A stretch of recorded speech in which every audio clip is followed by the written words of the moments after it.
ఇటు జార్ఖండ్లో కూటమి విజయంతో సంతోషంలో ఉంది హస్తం పార్టీ. ఇక ఇవాళ ఇండియా కూటమి సమావేశాలు అక్కడ జరుగుతున్నాయి. అందులో ప్రధానంగా శాసనసభ పక్ష నేతను కాంగ్రెస్ ఎమ్మెల్యేలు ఎన్నుకోనున్నారు. రాంచీలో ఉదయం 10 గంటలకు ఈ సమావేశం స్టార్ట్ అవుతుంది. జార్ఖండ్ ముక్తి మోర్చా జేఎంఎంతో సమన్వయంపై కూడా చర్చించబోతోంది కాంగ్రెస్. ఇక జార్ఖండ్లో జేఎంఎంకి 34 సీట్లు వచ్చాయి, కాంగ్రెస్కు 16 సీట్లు వచ్చాయి.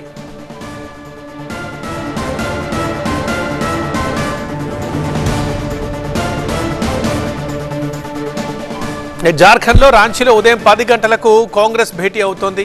శాసనసభ పక్ష నేతను కాంగ్రెస్ ఎమ్మెల్యేలు ఎన్నుకుంటున్నారు. సో ఇక జార్ఖండ్ ముక్తి మోర్చా జేఎంఎంతో కలిసి పోటీ చేశారు. కాంగ్రెస్ నేతలు గెలిచారు. ఇక కూటమి ప్రభుత్వం అధికారంలోకి వచ్చింది. ఇక జేఎంఎంతో సమన్వయంపై కూడా ఈ సమావేశంలో చర్చించనున్నారు కాంగ్రెస్ నేతలు. ఇక జార్ఖండ్లో జేఎంఎంకి 34 సీట్లు, కాంగ్రెస్కి 16 సీట్లు వచ్చిన సంగతి తెలిసిందే.